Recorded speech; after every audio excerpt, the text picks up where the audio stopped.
Hello, everyone, and inside today's Locked On Canadiens, an avalanche of goals for and against as the Montreal Canadiens finally snap their 7-game losing skid. I'll have your recap, highlights, and prospect news inside today's show. You are Locked On Canadiens, your daily podcast on the Montreal Canadiens, part of the Locked On Podcast Network, your team every day.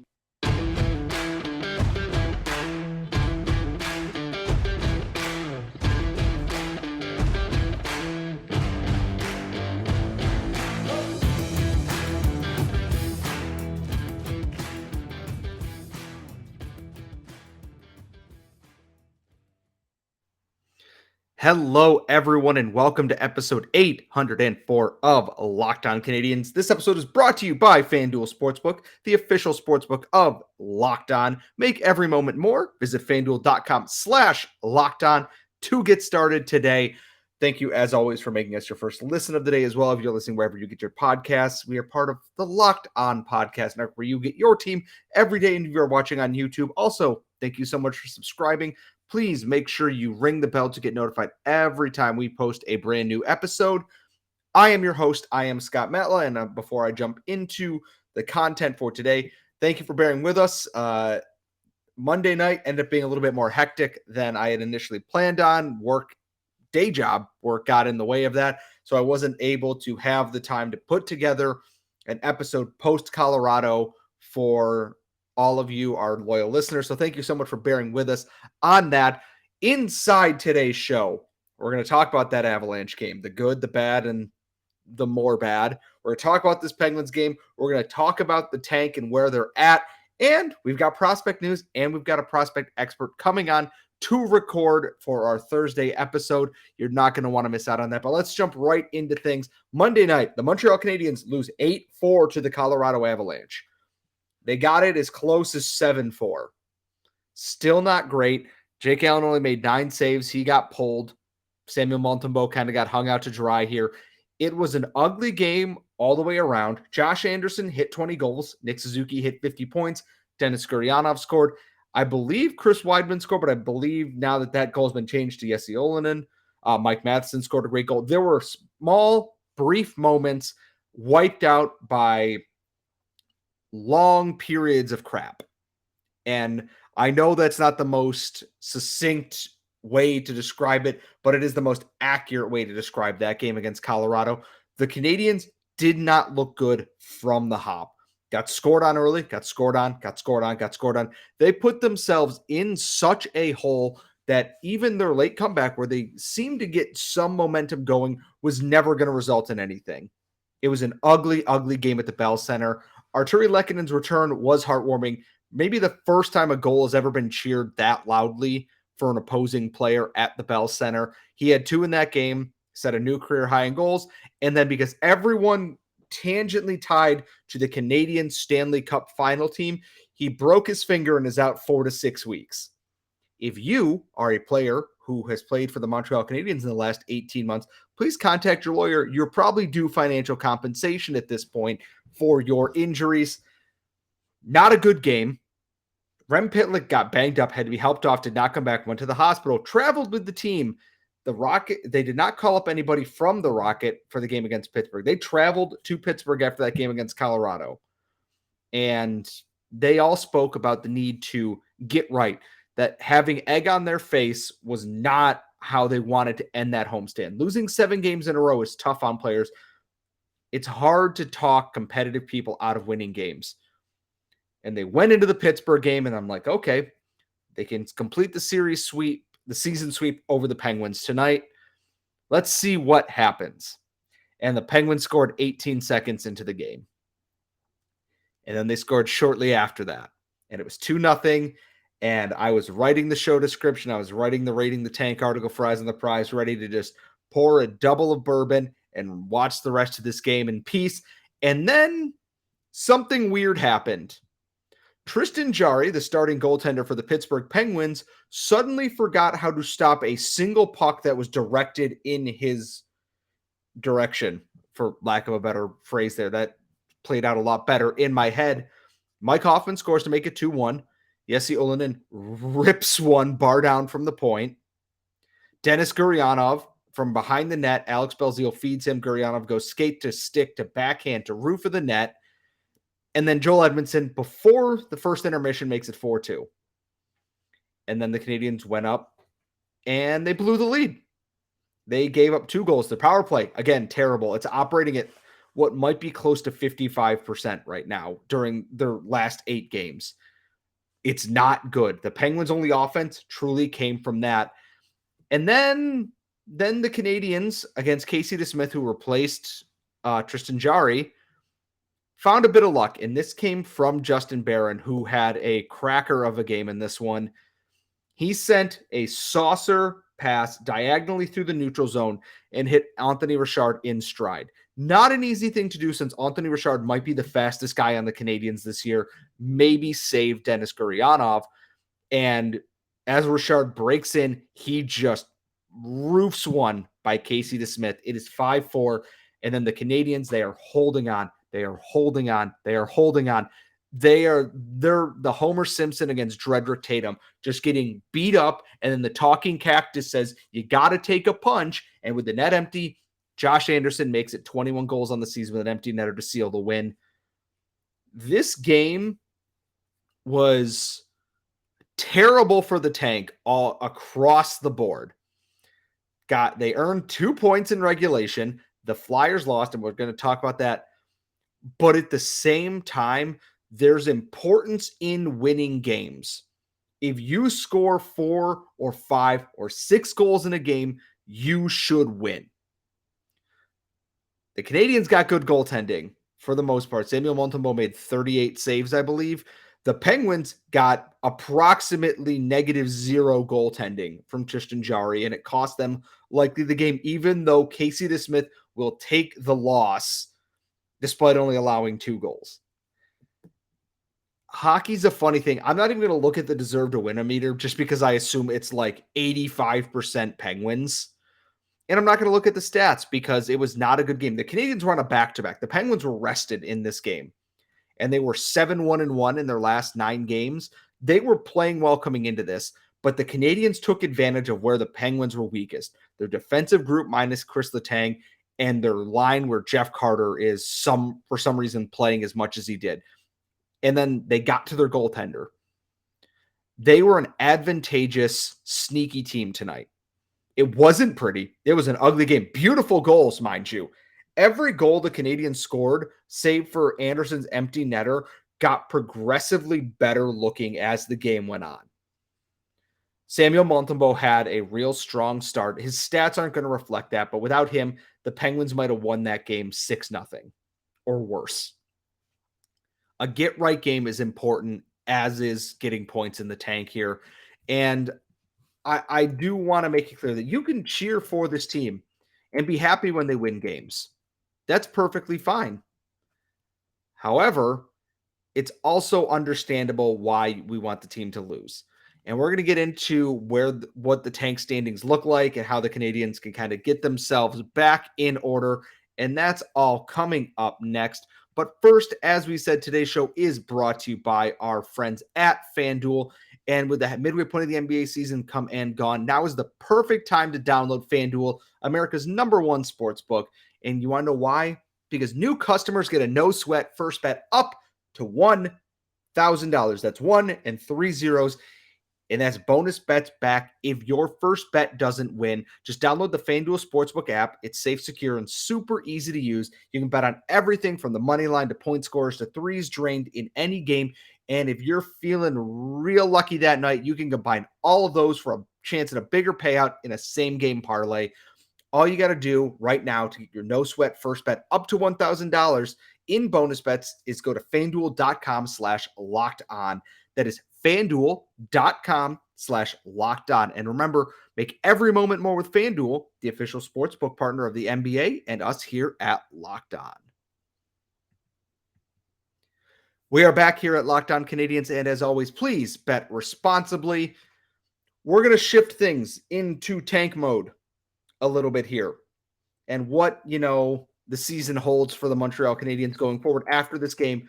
When I'm recording this, The biggest game still going on is the Arizona Coyotes and the Calgary Flames. Puck drop at 10 p.m. I'm recording this. It is 9:58 p.m., so that will definitely have a change of things here.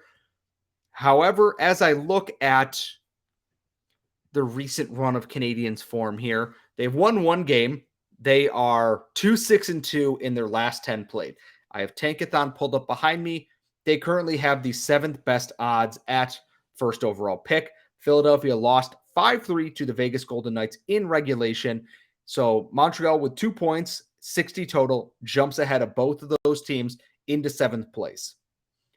If Arizona takes a point, Montreal can potentially, Philadelphia will move back down. Montreal will probably move into the 6th spot, Arizona into the 7th spot there. All is not lost, mind you. And yes, top 5 was great because better chance at a player like an Oliver Moore, a Matev Michkov, etc. And 7 kind of makes things a little bit more foggy. And the big issue is that the Florida Panthers continue to win. They sit in the 15th spot right now. They are adding no points to the Canadiens' chance at first overall. But all is not lost. I don't think the Canadiens were ever going to catch San Jose, Columbus, or Chicago. Those teams are too bad, too poopy, too awful, and too far down the tank scores here. Columbus has 47 points. San Jose and Chicago have 50 apiece. Chicago, last I checked, was beating the Bruins 1-0, which great for the tank. The Canadiens, however, still have a chance of catching Anaheim, and they can definitely fall behind Arizona and Philadelphia because as I look at the remaining strength of schedule after tonight, the Canadiens have 14 games left.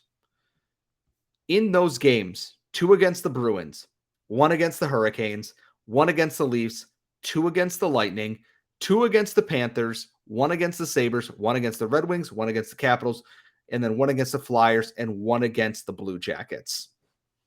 The teams that they are chasing right now, Arizona, Anaheim, and where did Philadelphia go here? Are all much further down. The Canadiens have the 4th hardest remaining schedule.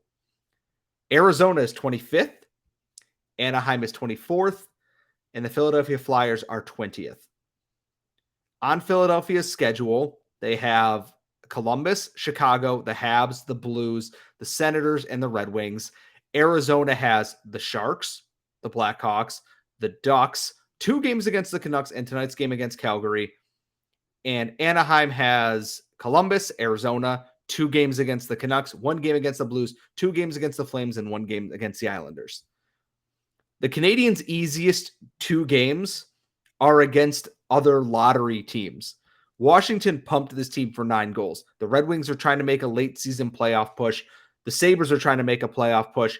And the Panthers are desperately fighting for their playoff lives too. Those are their easiest opponents. 2 games against the Bruins, 1 against the Hurricanes, 1 against the Leafs, and 2 against Tampa. All playoff teams, all trying to secure their spot in the playoff push here. The Habs are going to lose those games unless Toronto decides they're going to go full Toronto, at which point, LOL, you can't help but laugh at that. It's not an easy ride to the finish for the Canadiens, which is also why I'm not fretting this game right now. The Habs won against Pittsburgh, but I'd rather they get off that losing streak and get a little bit of confidence so they can keep these games respectable like they did going into the trade deadline and coming into the new year. They played hard in a bunch of these games. If you lose to the Bruins by 1 goal in regulation, congratulations. You still lost, but it was respectable. I don't want to see games where they lose 8-4 to the Avalanche because no one looked good in that game coming out of it. Yeah, there were a few milestones here and there, but the team as a whole looked decimated and looked lost, kind of like they did last year under Dominique Ducharme, and then after the trade deadline when they were just trying to get to the finish line here. I know everyone's worried about the tank and this and that. I'm not going to worry about it when their schedule's that tough. And for other things, Florida's sitting right in the middle in terms of strength of schedule remaining. They have 1 game against Carolina, 1 game against the Devils, 3 against Toronto, and 1 against the Rangers. And then their easy opponents, according to Tankathon, Blue Jackets, Flyers, 2 against the Habs, 1 against the Caps, 1 against the Red Wings, 2 against the Senators. There's a lot of potential stumbling blocks there, too, to have Florida drop in the standings, especially if Sergei Bobrovsky reverts even slightly from being a Vezina caliber goalie here. I get that everyone wants the team to lose. Winning the odd game here when your schedule is this brutal shouldn't be seen as, they're not going to get Bedard. I didn't think they were going to get Bedard anyways. They won too many games early on when they were healthy and getting some goaltending. Everything's regressing to the mean a little bit here. Now, they're going to be fine. And you know what? The aim should have always been in the bottom 5. They were better than teams like Chicago, who actively sold off everything. San Jose, who was clearly selling off everything. Anaheim, who was selling off everything. Columbus kind of suffered the Canadian side of things where they just got injured to hell and back and just could not recover. They were never going to catch those teams when they were down, way down in the standings to start the year. I don't want to take away people's joy from the draft lottery because I love draft prospects. Don't get me wrong. But you got to celebrate the little victories here or the season's going to just chew you up and spit you out because there's still another season of pain ahead. Next year's going to be a tough one too. There will be progress, but it's still going to be a tough season ahead, I would think. But there is potential prospect news coming up here in the near future. So if you're looking for a reason to get excited and you don't want to just watch the Canadiens all the time, though you might want to tune in for some of this, there is prospect news, and that's all coming up in a second. But first, today's show is also brought to you by our friends at Built Bar. If you want a delicious treat, but you don't want all the fat and calories, then you got to try Built Bar. It is the protein bar that tastes like a candy bar because it is covered in 100% real chocolate. No, I'm not lying to you. 100% real chocolate. And it comes in unbelievable flavors like churro, peanut butter brownie, coconut almond. There is something for everyone, and there's always a good time for a Built Bar. I take them in the morning to work, give me that energy boost that I need. Midday when I'm feeling the stomach rumbles and lunch is still a little ways off, Built Bar is there for me, packed with great macros, including 17 grams of protein in every single bar. And guess what? If you don't want to order online, which you can at built.com, build your own box, get it shipped right to your doorstep. You can go to your local Sam's Club or Walmart and pick them up there as well. 4 packs at Walmart, 8 packs at Sam's Club. There is something for everybody, and Built Bar is always there when you need it. So, folks, don't just take my word for it. If you're listening to this podcast, you know how much we love Built Bar. Get down to your local Sam's Club, Walmart, or Built.com and give Built Bar a shot today. We are back here at Locked On Canadiens. We are going to be wrapping up this episode here. I do want to tease our next episode, which we will be recording Wednesday afternoon, the day you are listening to this. Patrick Bexell is taking some time out of his day. We're going to be talking Swedish prospects. We're going to talk Adam Engstrom, Emil Heineman, Tony Sund, and others. Plus, the week after that, we're going to sit down. We're going to talk Axel Sandin Pellikka and other draft prospects from the European side of things, because Patrick is, as always, our European correspondent at Habs Eyes on the Prize and your guy in Europe for all the stuff you need on Twitter. You can follow him at Zeb_Habs. You're not going to want to miss out on this. I do have to steal a slight bit of his thunder, though, before this, because he dropped the big news that Emil Heineman's Leksand team lost their 3-game series to Adam Engstrom and Tony Sund's Rogel BK in the SHL playoffs. Patrick is under the impression that Emil Heineman will now probably take a couple days, locker clean out, meetings with coaching, ownership in Sweden, and then we'll head to the Laval Rocket for the rest of the season here, kind of like Jesse Olonen did in what was unfortunately the pandemic year, so we did not get to see him in the play for the Rocket, even though he was with the team at that point in time. And the timelines are actually very similar because it's around this time that everything went and shut down 3 years ago at this point. Doesn't matter. Anyways, Heineman joining the Rocket is a ton of fun. We will talk to Patrick more in depth about Heineman's skill set, where he can improve, and what fans can expect. Going off of what I watched in person at the prospect tournament in Buffalo and in the preseason, Heineman's going to help. I think the biggest issue right now is that the Rocket power play is lacking a true surefire shooter on it. Anthony Richard has been recalled. Jesse Olin has been recalled. Raphael Harvey-Pinard has been recalled. Alex Belzile has been recalled. Justin Barron has been recalled. They are lacking a true shooting threat really in their offense as a whole right now. And Emil Heineman, who has a heavy shot, can utilize that well, will help in that regard if he were to come over. And I think that's a big boost for the Rocket, who are very much fighting for their playoff lives. The day you were listening to this, they play in Rochester, a huge game, because as of right now, I believe those two teams are the 4 or 5 seed in the AHL North Division. They would square off in a play-in best-of-3 round, which always intense. Every game between these two sides has been crazy this year.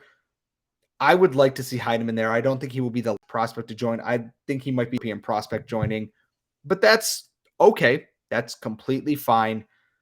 The other news was, and this came from, I believe it was Mitch Melnick was on TSN 690. Habs Link had the tweet here on Twitter. It's expected that Jayden Struble will have his entry-level contract announced in the near future, if not today. As of right now, as I am scrolling Twitter to make sure I am not missing anything, it does not look like that has happened quite yet today. That's perfectly fine. There's no rush to get Struble in the lineup now that Justin Barron is back healthy. I do want to see this, though. And I do think the fact that someone, Melnick, is a respected radio personality, is a guy who is not just pulling stuff out of his butt, is plugged in enough that, and I think everyone knew this with how much Kent Hughes loves the northeastern part of the NCAA, whether that be Hockey East or the ECAC or whatever. I think Struble will be signed to a contract here. If I'm looking, I just want to take a look at the Habs schedule here to see the next time they are at home. And they are in Florida on Thursday, and they return home next Tuesday.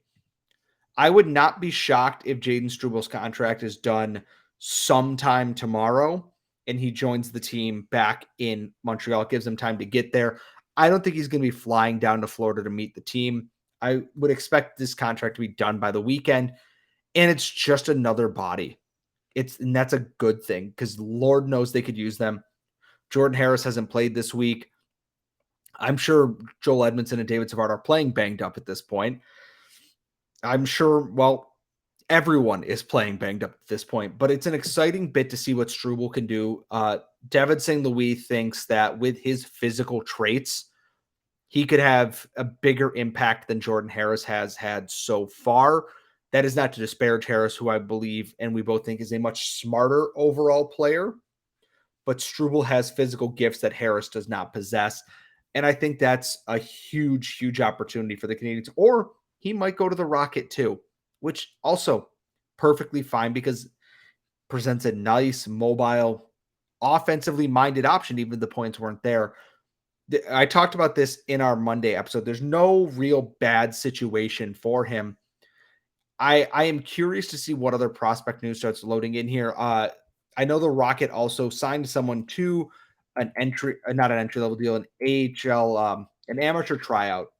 A Louis Boudon, who is actually French. He's from Grenoble, played 4 years at Lake Superior State. And if that sounds familiar, Lake Superior State was home to the infamous Habs pick of Arvid Henriksen, now San Jose Sharks. In the 4 years there, Boudon put up 27 points in 40 games, 19 points in 27 games, 44 points in 36 games, and 24 points in 36 games. Lake Superior State was not a very good hockey school. Captained them for 2 years, still put up pretty decent numbers across the board for the NCAA in 139 games, 114 points, 0.82 points per game, plus 24, 85 total penalty minutes. There are worse guys to take a shot on if you're the Rocket right now. They did it with Lucas Condata last year, and that's paying off dividends this year. I would not be shocked that if Boudon impresses, he earns an AHL contract out of this. He's 24, so he's a little bit older, but it's nice to add another body after they added Nolan Yaremko as well. They need bodies just for this stretch there. They're real thin. Mitchell Stevens and Joel Teasdale have been doing absolute yeoman's work on that. If Pitlick were out, either one of them would have been worthy of a recall, and I'm still hoping Joel Teasdale gets his NHL game this year. He's more than earned that. On the injury front, Kevin Poulin is out indefinitely. Brandon Gignac is week to week. Xavier Simoneau is traveling with the team. It is unclear if he will play against Rochester, but time will tell on that. They do play Wednesday night. As I said, we will have a game. We will have an episode with Patrick Bexell at Zeb_Habs on Thursday for y'all. So, and then I will probably touch on the Rocket and the next Habs game going into the weekend and our Friday mailbag episode as well. Folks, as always, it has been a pleasure. I have been your host. I am Scott Matla. You can follow me on Twitter at Scott Matla. Follow the podcast at LO_Canadiens. Subscribe wherever you get your daily podcast. On YouTube, make sure you ring the bell to get notified every time we post a brand new episode. Folks, I will see you next time.